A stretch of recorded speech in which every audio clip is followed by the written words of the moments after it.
Let's talk about sales in general. Um, when I look at SaaS companies and I look at the stages they go through, we came up with an expression, triple, triple, double, double, double, T2, D3.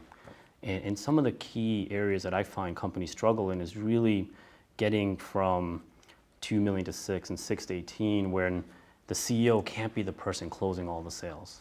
And they have to start building an organization and a sales team below them.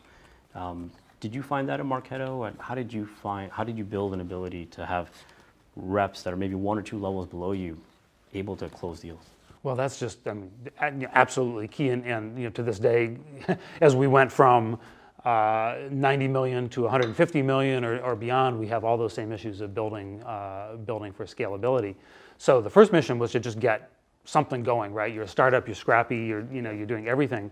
But very soon, as soon as you have any kind of success, that notion of getting scalability and the ability to get a second sales rep, a third sales rep, a fourth, productively employed is really key. So when do you bring in an executive? How big of a sales executive do you bring in? And the craft is very different when you're trying to get a few AEs productive to when you're trying to build a team of 50 or 100 or 200 salespeople. So you always have to be thinking about, does the executive leading the function, does the team have the management power and scalability to do the job for the day? And there's often people that are different at different stages, so you have to always be rethinking about that too as you build a company.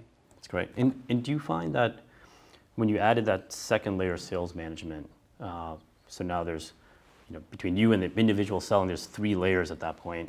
Did you find that to be easier or harder than when you added the first level of sales management, and compared to now when there might be, 4 or 5 levels of sales management? Can you talk about that? Each step is hard because it's moving the cheese, it's changing things, and people need to find new ways of working together. So teams get a dynamic very fast about how they work together. And as you start to think about building whole layers of management, everything changes. And so understanding that it needs to be, number one, a continuous process of injecting change and having an organization that can adopt it. And then to realize that when you add a layer of management, things have to change. You need to add more formality, you need to add more planning, you need to add more communication, and realizing that things really do change at each of those steps, and you need to actually change the whole way you manage a company and think about talking to people, and it's a continuously evolving process. Great. And maybe talk about competition for a second. You had another competitor in the market.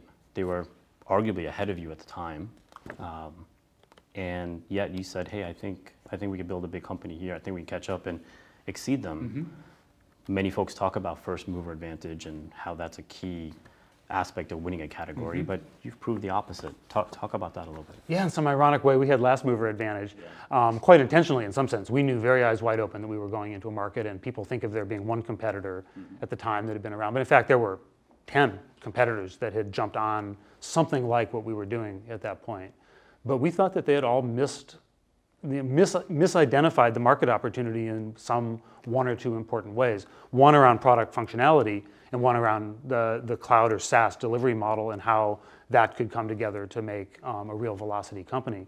So as we looked at it, we said, wow, this is not first mover advantage, but we believed, a very important set of changes on what had been done that proved to be, I think, exactly right in the end.